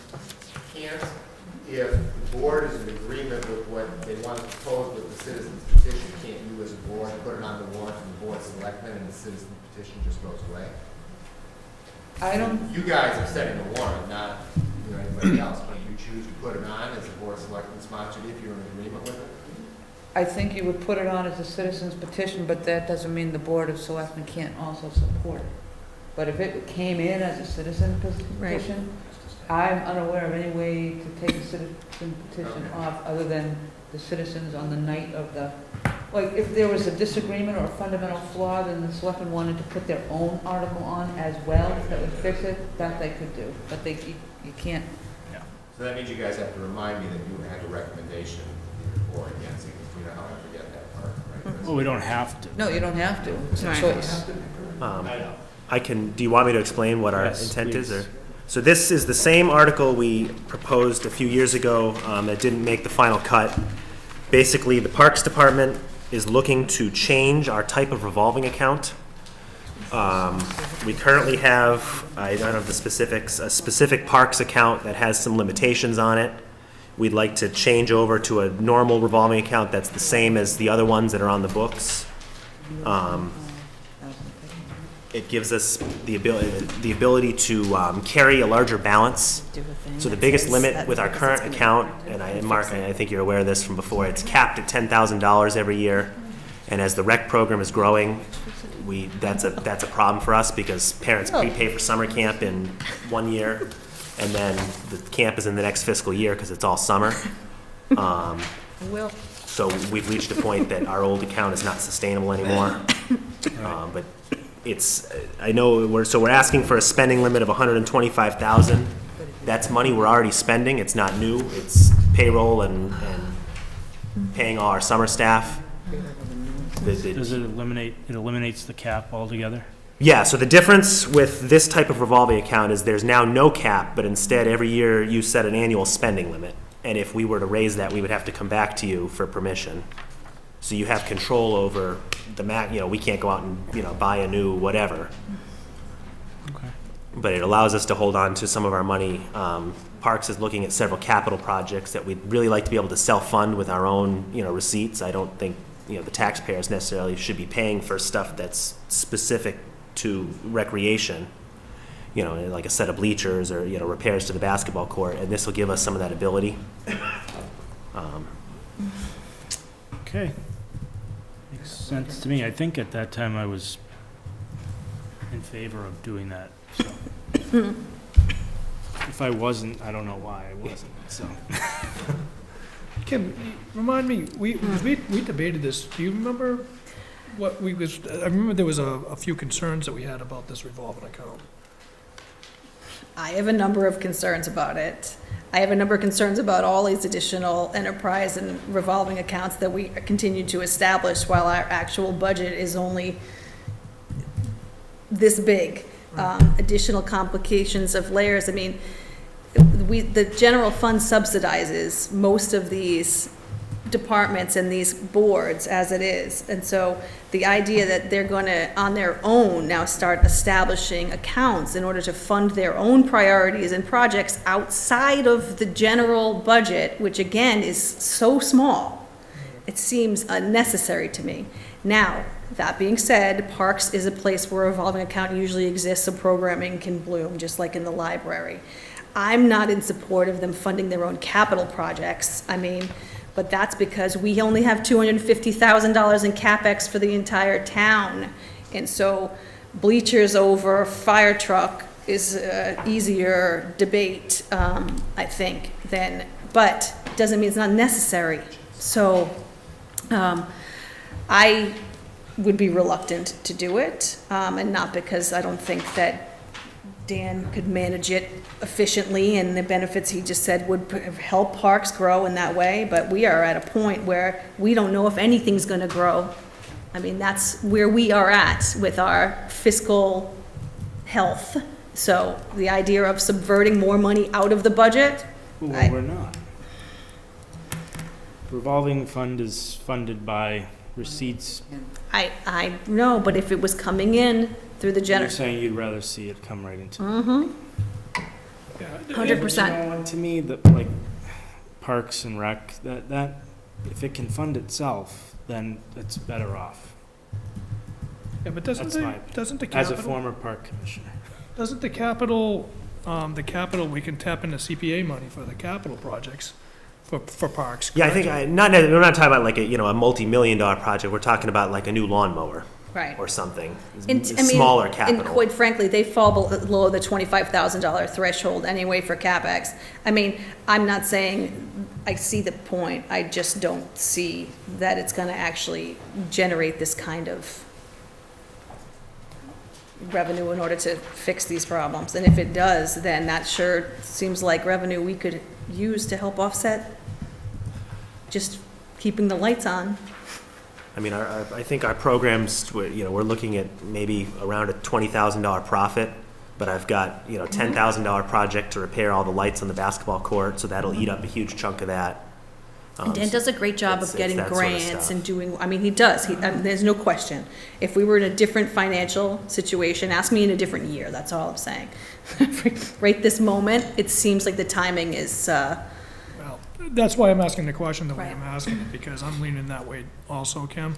I think it's a great idea for the parks. I agree with Mark also that it's a great way for the parks to sustain, but right now, we're in such a pickle with everything. I just think that if we had this right now, we're just gonna put going to ourselves the into a floor, position. so let the people decide. Right. With the And they can $10,000 cap, if you just can't put any more in there, right? No, so technically on June 30th, they're supposed to pull out the remaining balance and dump it into the general fund. And when it's been $15,000, they look the other way, but when it's $50,000, it's a problem. What has it typically been? It's going up as our program, so our current balance, I think, is somewhere around 50,000 right now. Right. And that's money that's targeted for projects that's, I've had thousands of dollars come in of parents signing their kids up for summer camp, That's 40,000 that comes back to the you general know. fund. Don't get me started. That's, I mean, it's money we need to make payroll on July 1st for all my camp counselors that I'm about And to he hire. does have that weird situation with the timing of the fiscal years too. I mean, I get, For a long time, and you remember, for a long time, we tried to force people not to pay until after July 1st to try and keep it low, but parents want to lock in their registrations. I mean, we're already up 30 kids a day signed up. Can I interject something Yes. here? This is a citizen petition. right. So the citizen petition goes in as is, and people at town meeting can speak for or against the cap and the Right. amount? Okay, so even for Article 14, even though that's listed as a FinCom article, Why is it, that was my question. Well, the way Laura and I set this up, yeah, the first ones are FinCom. Right. Is my understanding, because they're already in existence. right, And the last one is this would occur if Article 13 passes, because that's the limit. right. FinCom has not, is my understanding, has FinCom seen the 125 limit? I don't know. I don't know, we discussed the idea with them. I don't know we sent back the final number. I don't think so. I So mean, we should probably right. do that. So, You could also, this is the motion, so you could set up, I mean, this is the article, you could set up the motion to treat this separately, right. to set that- the limit for parks separate, That, yeah, okay, and not have FinCom after that, yeah, fine. right? Then you would have one article and two motions, one to do the top and the second to do parks. Okay. Okay, before we go, move on in order, go to the citizens petition for, submitted by Tom. Where is, Tom can go. what number is this? What is this? 31 and 30, 33 or 34. Thank you, Dan. 34 and 35. I'm sorry, 34, 35. I put the map in your book. In case you're- I'm gonna go. So, Laura, just before you start, the planning board placeholders, we do have the language for that, right? He has not given it to me yet. And you need, Oh, you did? Yes. Okay. Pat Doherty gave me a paper copy of it. all of the zoning ones will need There it is. planning board. Which is the same language as the citizens petitions, except for it also expands the 200-foot, what do they call it? Setback. Setback to the entire lot. making the whole parcel business owned. Which article is that? It's Article 31 and 32. It's, the language isn't there, but we have the language. It's just, for some reason, I thought it came via email. I'm like, I saw it. Well, I'm glad you actually did. Which one's Hopedale and which one's, Hopedale's, They're, which one's 140 and which one's, North Ave? what do you mean North Ave? Route 16 from North Ave to Hopedale. It doesn't matter, whatever we want to put in there. Okay, I just wanted to mark them Yeah, it's not labeled, because this hasn't gone. up. It doesn't matter Yes, because I. draft. This is not what is going to be. Correct, this is a draft. So I don't have to get, I mean, we can comment. No, correct. Right. that's all I wanted to. So, But this Tom, is it, Cindy, we're sending it out with words. I've been worried about Stranger Sorry. Things.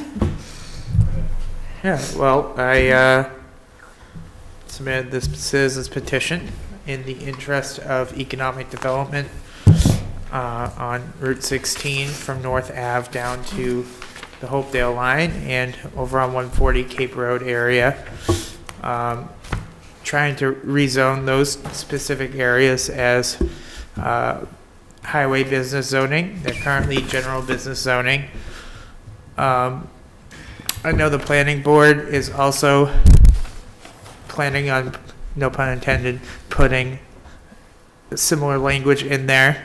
At the time I submitted this with talking to the planning board chair as well as Selectman Reel, among other people, there had been no plans to do that as of the time I submitted it. Now that it is submitted, or now that there is language that's going to be on the warrant, I would like to keep this petition there because it is slightly different in case those more, I would say that they're more aggressive zoning changes don't pass. right. And really there are several differences between highway business and general business zoning, but as of right now, the most significant one is that highway business zoning allows marijuana establishments. I think talking earlier with the unsustainable situation with school funding that doesn't seem to be changing much on Beacon Hill, I think that Mendon really needs to take control of its destiny a bit. I think this is one option to do that. We saw we saw a couple communities in this state where after a week of cannabis sales, found $66,000 in local taxes assessed in that week alone. Just imagine what could happen here in Mendon if even a small facility. And the thing is, expanding the zoning from where we have it now, which is a small section of Cape Road, which, by the way, I looked into it, there's really only one usable parcel because of the 500 feet from a school rule that is in our bylaws, as it should be. With expanding this zoning would not allow for more than is currently allowed by the bylaw. I believe it's 3 establishments, but it would make a more marketable area for them. So that was my concern, as the planning board chair is in agreement, but it wasn't clear that there was going to be an article placed in the warrant when I first made this petition. Can I comment on this? Of course. So, I mean, obviously it's a citizen petition as well as a planning board placeholder, and well, I understand the planning board plans on moving ahead with their articles. I, have given a lot of thought about the discussion of marijuana, and I, have been a complete proponent of the economic development and the need of economic development in the community. And I was 100% opposed to the recreational sale of marijuana in town, and acquiesced to the fact of, well, okay, we can generate some revenue when we created that district. And I did that, and I was willing to do that because I wanted to learn to walk before we run. And I believe that district allows us to learn to walk before we run. I'm most likely wouldn't have any qualms about opening up the district on 140. I'm more concerned about the one on Route 16 for a significant amount of reasons.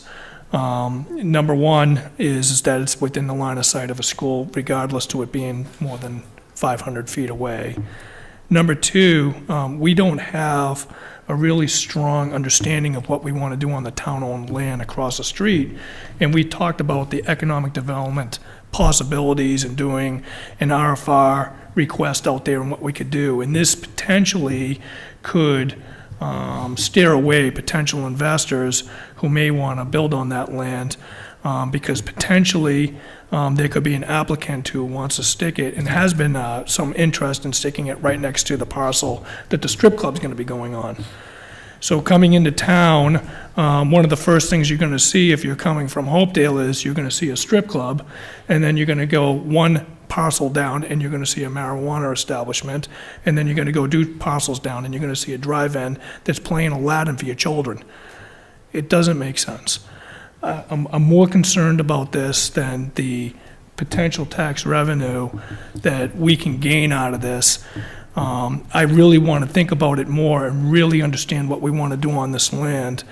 I really think we should be focusing on water, bringing into the community, and really being able to develop that land that's been sitting vacant for ever since the day we bought it, and really understand what the potential impacts are to these businesses coming into town. And we already have one applicant or potential applicant that's going to be going on the one on 140. I think we should see the potential revenue. We should see how it operates. We should see what type of host agreements we can do with them, and really understand the full picture before we just open it up to the town. That's just my opinion. As of right now, someone can pursue a host agreement with the town of Mendon. There's nothing stopping them. I would say that what is shown in other towns where this has happened is it's helped business in a lot of cases. It's helped drive people in. And the main reason for these 2 areas is these are the 2 parts of town that as of right now have water or are very close to water hookups.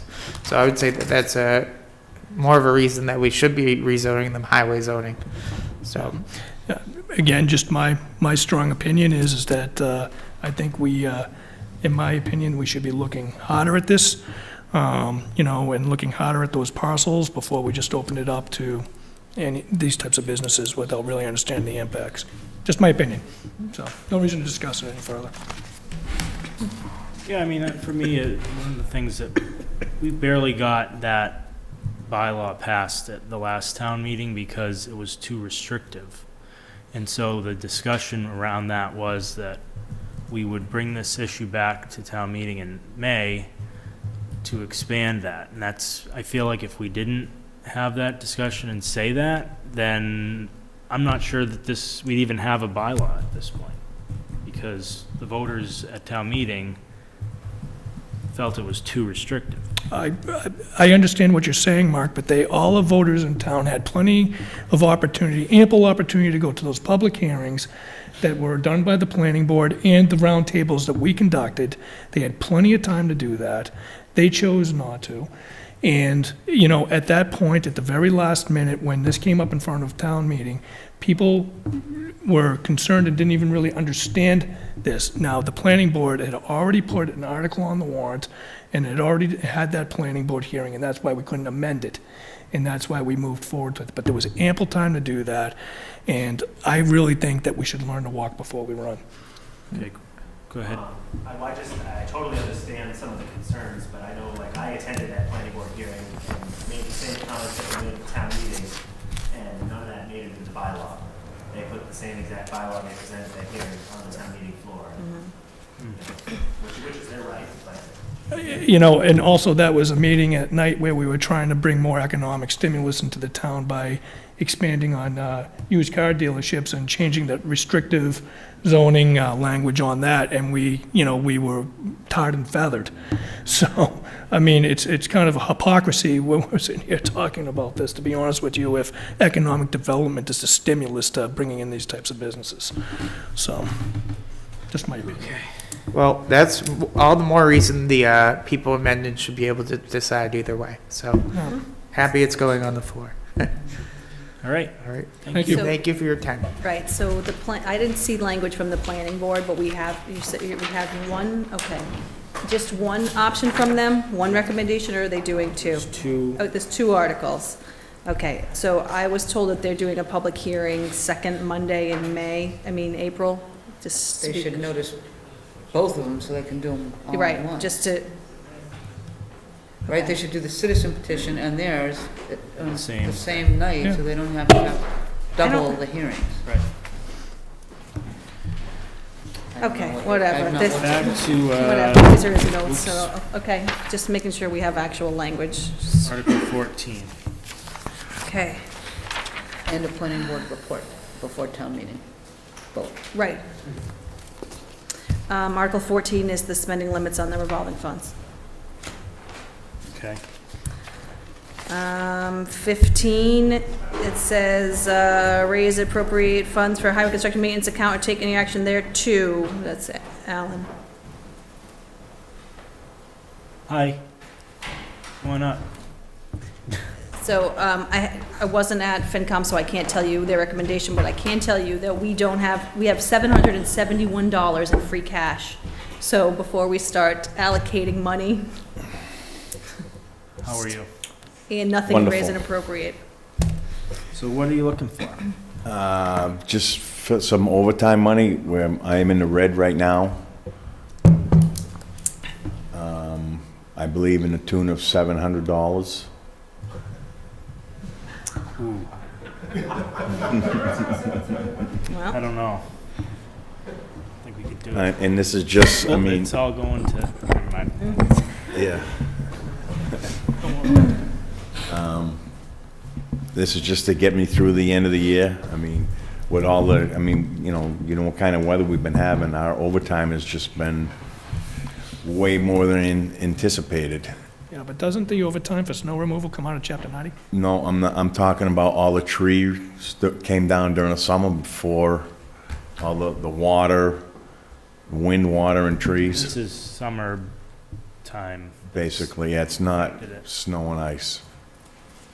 So how did we get so impacted with all the weather? So you can't use Chapter 90 if the snow brings down a tree? No, this is For using overtime, no. summertime. No, what he's saying is he's $700 in the red right now because of overtime, because of all the weather. That's Yeah. what led me to the question that I just asked. The weather that we've been having is snow and ice. So if it's something No, other than, this was before. okay, It's been in the red for a while. okay. Okay, so, the only I mean, is it a line item transfer out of something else it's to pay gonna for have to this? come out of FinCom reserve as an emergency transfer. But that means it's gotta go to FinCom, not town meeting. town meeting, I right. mean, What did FinCom I'm say? checking right now. I haven't Oh, they brought it didn't, to you them, didn't, no. okay. Because we don't have another source Oh, to do transfers from, at this point. I mean, we will as soon as, we're in the last 60 days. $700 from FinCom reserve. It's not, Right, Well, so, the other thing that I could do, I mean, I really didn't think about it, I mean, I probably should have, is I could do it in departmental transfer. right. from But that's, what- something once else. we get to May 1st, we can start doing the smaller line item transfers, but you're already negative. So you have to go to FinCom. They have a meeting next week, of the 27th. Yeah, so, your overall budget isn't short, though. No, well, that's what I had asked that question.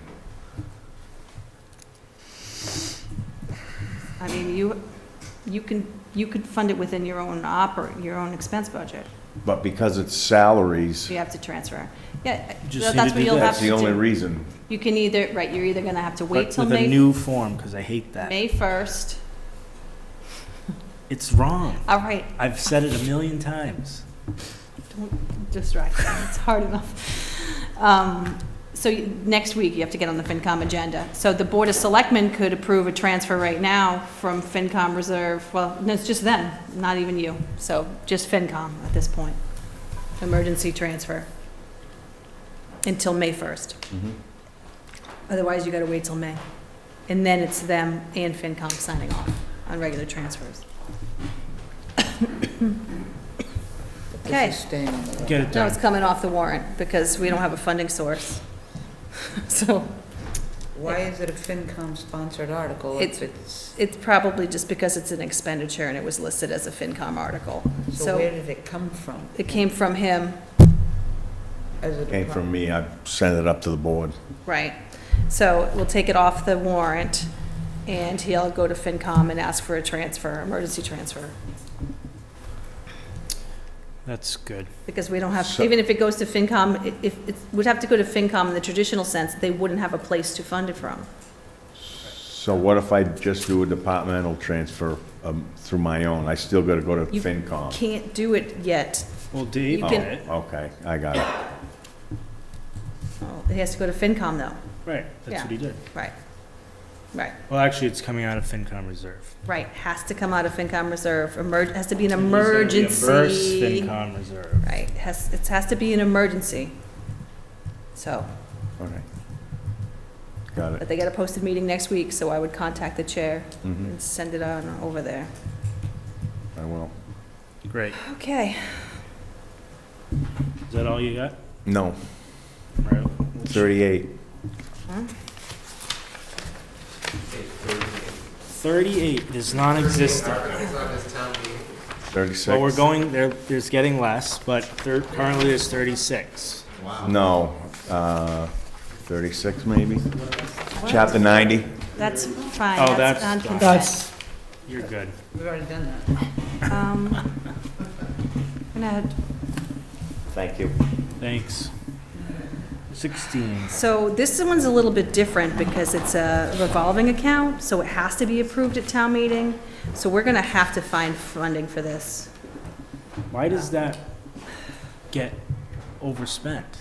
It was like a clerical error when they were doing over the like this books from keeps the happening. no, it's the same one. It just didn't get rectified. We tried to do an irregular transfer. It turns out because it's a revolving account, has to be done at town meeting. It sort of just keeps getting kicked down the road. So I'll try to find this $1,600.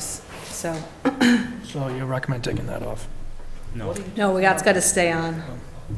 Where are you and what are you talking about? 16, Article 16, so the revolving account in a previous fiscal year was short $1,600. And so we tried to fix it with a year-end transfer, like June, and then the accountant told us, no, you can't because it's a revolving account, you have to go to take it to town meeting. So we didn't put it on, Yeah, I I thought- think, in November, I don't know, it just got lost, and so now it's on this one. But the same issue remains, which is I don't know where I'm gonna find $1,600. So, I'm leaving it on here for now, till He I, was talking about his Chapter 90 request on the On the agenda. agenda. oh, I thought he meant. But he said number 36, so that's Yeah, what so I was throws like, off. Whatever. We already went through that. okay. What is he talking about? It's something on an That's agenda something item for tonight. Yeah, it's not the warrant. Anyway. I'm losing some momentum. So, We're all getting tired and punchy. and I gotta get to the budget, so. Okay, Article 18, oh wait, Article 17. Okay. Oh, this again? Well, if you remember, back in December, we came before you looking for a discussion on how to get the inspections done. Right. And we agreed to hire somebody. Our current evaluation consultant had somebody available, but this transfers the money. If you remember, we couldn't do it then. Right. So this transfers the money out of the salary line item to pay the person. So it's just a simple transfer. It's a flat transfer across, no more money, no new money, anything. And it's the consequence of that discussion we had in December. Yep. That's it. Perfect, thank you. That shouldn't be FinCom. Well, it's a transfer. Transfer. Oh. With a funding source that would be on the spreadsheet. Article 18. I'm not up to speed on this, but we need, Oh, I do know this one. we need to buy an ambulance. Well, I don't know where we're at right now. I know we're considering different options. So essentially, I think we need to, right, it's $250 for an ambulance. I don't know that we need to debate the how right now, but we can. I think to save time right now, we'll not discuss the, I think, my view of the world is it's on the warrant, it should stay in the warrant. Right. And then it's a matter of the motion and argument on town meeting floor about whether you should or shouldn't vote for Shouldn't we it. pull the 250 out, though? Because in case the number changes. I would not, if you're not comfortable that it's going to be under that, I would take the number out. Yeah, I mean, in the past, we've gotten in trouble for having the wrong number there's no reason printed, to have the so, number if we don't have to. right. Right. And if you are afraid you might be over, And that's the same then thing you'd I'd be say in trouble. throughout this thing, which is wherever we can modify, okay? Do you have just something quick? Real quick on the wording, if we do a lease purchase, do we need to have that in the wording some? It says lease of an ambulance, right, in the, it Purchase or does. lease? Purchase I or- added a lease today. Perfect. I added it earlier. See, I snuck this, see, just seeing if you were paying attention. I was, added that word this afternoon. Mark, they have to change the disc. Okay, good. Wow, I need to haven't had to do breathe. that in a long time. 5 minutes, you said? Yep. Why don't you just do it? We're just gonna keep going. Just keep going. Right, okay.